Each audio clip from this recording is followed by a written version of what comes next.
Bonjour. Alors, je vais parler en français, moi aussi, et je voudrais vous parler aujourd'hui de l'intelligence artificielle. Alors, cette notion d'intelligence artificielle, vous avez sans doute remarqué qu'elle est devenue omniprésente dans nos sociétés. On parle d'objets intelligents, on parle de smartphones, donc de téléphones intelligents, on parle de smart city, donc de villes intelligentes, et on parle même aujourd'hui d'intelligence artificielle générative pour désigner des dispositifs comme ChatGPT ou Midjourney, qui sont des outils qui permettent de générer des textes ou des images grâce à des calculs statistiques sur des quantités massives de données. Alors face à ces nouvelles performances qui semblent imiter ou simuler les capacités de rédaction ou de création humaine, eh bien, certains en viennent à se demander si ces machines seraient capables de penser ou d'inventer, au point parfois de leur attribuer toutes sortes de propriétés, comme une intériorité, des émotions, une conscience, etc. Donc, cette tendance à anthropomorphiser les machines, elle peut sembler tout à fait fantasmatique d'un certain point de vue, mais il faut bien se rendre compte qu'elle est omniprésente dans les discours transhumanistes qui sont l'idéologie dominante des géants du numérique, c'est-à-dire des entreprises qui produisent, qui développent et qui diffusent la plupart des technologies numériques que nous utilisons quotidiennement et qui sont bien souvent issues de la Silicon Valley. Par exemple, un entrepreneur qui s'appelle Raymond Kurzweil, qui est aussi un des initiateurs du mouvement transhumaniste et qui était directeur de l'ingénierie chez Google, parle de machines intelligentes ou de machines spirituelles. Yann Lequin, qui est un spécialiste de l'intelligence artificielle chez Facebook, parle quant à lui de machines apprenantes et soutient que les machines apprennent.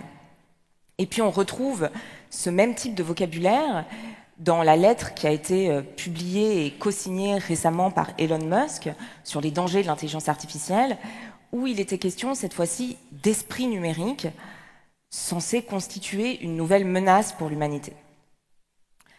Les dangers qui sont évoqués dans cette lettre sont, à mon avis, sérieux, il faut les prendre en compte, mais la question qui se pose est celle de savoir si le problème est posé de la bonne manière et si le problème est posé d'une manière qui est à la hauteur des enjeux. En fait, ce que l'on peut constater, c'est que ces discours idéologiques qui anthropomorphisent les machines, ils coexistent avec un autre type de discours. Des discours scientifiques, cette fois, qui, eux, soulignent les effets potentiellement néfastes des médias et des écrans numériques pour nos capacités intellectuelles, mentales ou psychiques. Par exemple, en France, le neuroscientifique Michel Desmurger soutient que la surconsommation des écrans par les jeunes enfants a des impacts négatifs sur les capacités de concentration, de mémorisation, peut engendrer aussi des retards dans le développement du langage ou des troubles du sommeil. La chercheuse américaine Catherine Hayes, depuis 2007, avait remarqué que le passage des médias imprimés aux médias numériques entraînait une transformation du régime attentionnel. Les médias imprimés, comme les livres ou les journaux, impliquent une concentration profonde, c'est-à-dire la capacité à se concentrer pendant longtemps sur un même objet ou dans une même activité, alors que les médias numériques impliquent une hyper-attention, c'est-à-dire une attention divisée, fragmentée, démultipliée dans plusieurs activités simultanément. Et une autre chercheuse, Marianne Wolf, américaine elle aussi, qui est spécialiste des neurosciences et de la littérature, insiste sur le fait que l'apprentissage de la lecture et de l'écriture sont fondamentaux dans la formation de certaines synapses, dans le renforcement aussi de certaines connexions neuronales, et que l'abandon de ces pratiques avec les médias numériques pourrait avoir des effets sur notre activité cérébrale et bien sûr sur certaines aptitudes mentales et même sociales, puisque selon elle, la lecture est une activité qui nous apprend l'empathie, par exemple, puisque quand nous lisons un livre ou que nous regardons un film, eh bien, nous adoptons le point de vue du personnage, nous nous mettons à sa place d'une certaine manière. Par ailleurs, récemment, vous l'avez peut-être noté, Frances Haugen, qui est une ancienne employée de Facebook, a révélé les Facebook Files qui montrent qu'un réseau social comme Instagram peut avoir des effets nocifs pour la santé mentale des adolescentes. Et un récent rapport du Center for Countering Digital Hate, qui s'intitule Deadly by Design, montre quant à lui que l'algorithme de TikTok peut enfermer les adolescents fragiles ou vulnérables dans des boucles d'informations qui les incitent à avoir des comportements à risque. Autrement dit, ce type d'analyse, d'études, de documents ne témoigne pas du tout de l'intelligence ou de la spiritualité des machines. Mais il nous invite, par contre, à nous interroger sur les effets des dispositifs numériques pour nos capacités mentales, psychiques et sociales.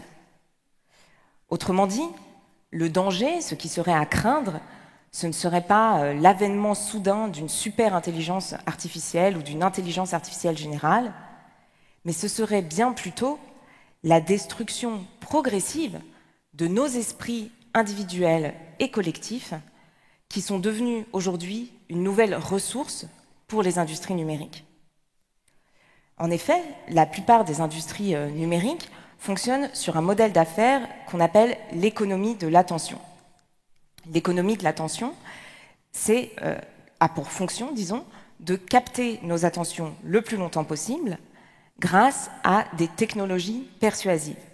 Alors les technologies persuasives, ce sont des technologies informatiques et algorithmiques qui sont produites dans des laboratoires de captologie dans les universités ou les entreprises de la Silicon Valley.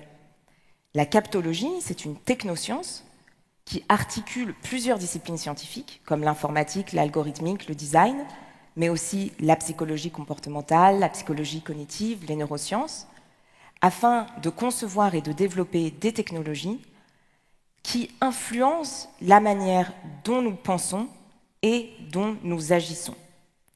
Par exemple, en nous sollicitant constamment avec des notifications. Ou bien avec une fonctionnalité, par exemple, comme le défilement infini, qui nous permet de faire défiler à l'infini des vidéos sur nos écrans sans avoir à cliquer sur une nouvelle page, donc sans avoir à décider ce que nous voulons regarder ou non. Ou bien encore avec une fonctionnalité comme la quantification des vues, qui va en fait stimuler le circuit de la récompense dans nos cerveaux et la sécrétion de dopamine et créer un sentiment de satisfaction qui nous conduit à revenir de manière un peu compulsive sur les réseaux sociaux. À chaque fois, en fait, il s'agit de nous maintenir connectés et captifs le plus longtemps possible pour vendre nos données ou nos attentions à des entreprises qui vont nous cibler avec des messages publicitaires. Alors cette économie de l'attention, elle ne date pas du tout de la révolution numérique. Elle était déjà à l'œuvre dans le cadre d'autres médias, en particulier la télévision, mais les technologies numériques l'ont rendue beaucoup plus puissante et beaucoup plus efficiente, non seulement parce que ces technologies sont immersives et omniprésentes, nous n'éteignons plus nos écrans même la nuit, mais aussi parce que grâce à la collecte des données et aux calculs algorithmiques effectués sur ces données, il est devenu possible de créer des profils standardisés et de cibler les individus avec des contenus soi-disant personnalisés. L'intelligence artificielle, dont on parle beaucoup aujourd'hui, a pour fonction principale d'élaborer des algorithmes de recommandation automatique qui permettent de prédire par avance les demandes des individus avant que ceux-ci n'aient pu les exprimer d'une certaine manière. C'est la même chose qui se produit dans le cas des logiciels d'autocomplétion. Vous commencez à rentrer un mot dans un moteur de recherche et celui-ci va vous suggérer automatiquement votre recherche. Alors évidemment, la machine n'a pas lu dans vos pensées, elle n'a pas deviné ce que vous cherchiez ou ce que vous désirez, mais les algorithmes ont effectué des calculs à la vitesse de la lumière sur toutes les requêtes qui ont été faites auparavant et qui commencent comme votre requête. Et donc ce qu'ils vous suggèrent, c'est finalement les requêtes les plus répandues. Donc quand ces machines complètent automatiquement nos demandes, en fait, elles nous invitent à nous conformer à la majorité ou à la moyenne. Et c'est ainsi aussi que fonctionnent les dispositifs comme ChatGPT ou Midjourney, encore une fois, qui génèrent des textes ou des images sur la base de calculs statistiques effectués sur d'énormes quantités de données, donc en prédisant en temps réel le mot ou la suite de lettres la plus probable en fonction de la demande qu'a fait l'usager. Donc on voit bien, quand on regarde un petit peu le fonctionnement de ces machines, qu'en fait, elles ne parlent pas ou elles n'écrivent pas au sens où nous l'entendons couramment. Aucun humain, quand il parle ou quand il écrit, n'effectue des calculs statistiques sur toutes les phrases qu'il a entendues ou qu'il a lues par le passé pour évaluer ou prédire le mot le plus probable qui suit par rapport au mot qu'il vient juste d'employer. Aucun humain ne fait ça quand il parle ou quand il écrit, évidemment, et il le fait d'autant moins quand il invente une idée nouvelle ou une expression nouvelle. L'invention ne suppose pas de calculer des moyennes, mais bien plutôt de perturber les moyennes, de perturber les idées reçues, de perturber les habitudes de pensée et de créer de l'infiniment improbable contre les lois statistiques et leurs probabilités. Il n'y a donc pas, à proprement parler, de machines pensantes ou de machines créatives. Néanmoins, quand nous utilisons ces machines, eh bien, nous déléguons, en quelque sorte, nos capacités à parler, à écrire, à penser ou à inventer à des dispositifs électroniques, algorithmiques ou statistiques. De même que les artisans s'étaient vus d'une certaine manière dépossédés de leur savoir-faire et de leur capacité gestuelle à travers l'extériorisation de ces savoirs et de ces capacités dans des machines-outils, et bien de même, les citoyens risquent de se voir dépossédés de leur savoir-penser et de leurs capacités intellectuelles à travers leur extériorisation dans des machines algorithmiques. De même que les artisans étaient devenus des ouvriers prolétarisés, les citoyens risquent de devenir des utilisateurs prolétarisés. Cette question de la prolétarisation, c'est-à-dire en fait de la perte de nos savoirs ou de nos capacités à travers leur extériorisation dans des dispositifs techniques, ce n'est pas une question nouvelle. Elle ne date pas de la révolution numérique, elle ne date pas non plus de la révolution industrielle. En fait, elle était déjà au cœur des réflexions de Platon dans la Grèce ancienne. Effectivement, Platon, dans un livre qui s'appelle Le Phèdre, s'interroge sur la nouvelle technique que constitue à son époque l'écriture. Et il la décrit alors, cette nouvelle technique de l'écriture, comme un pharmakon.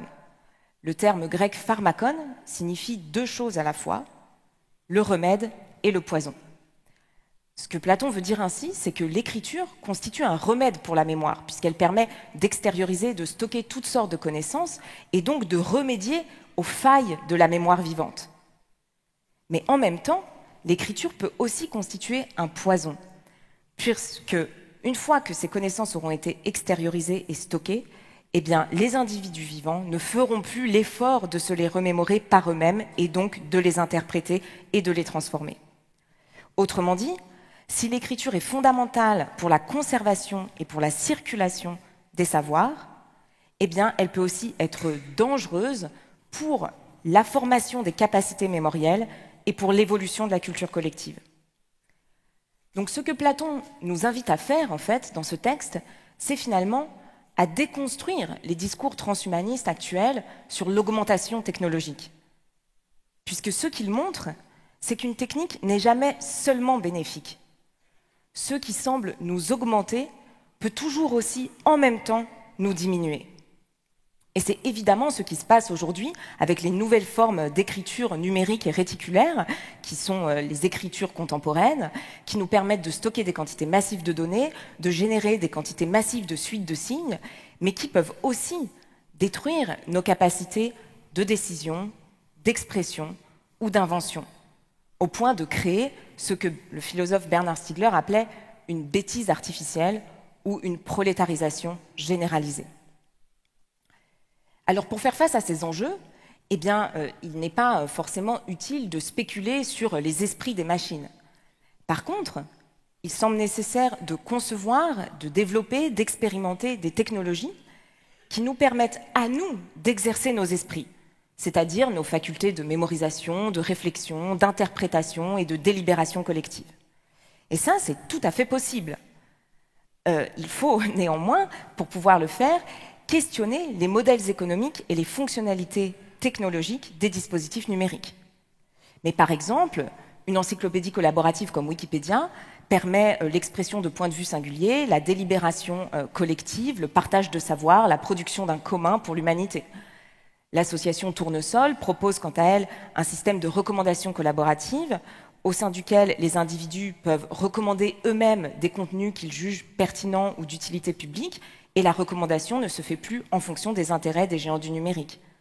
Ou bien encore, un réseau social comme Mastodon permet aux individus et aux groupes de paramétrer la manière dont les contenus sont recommandés et donc d'avoir la main, si vous voulez, sur la circulation des informations dans l'espace numérique.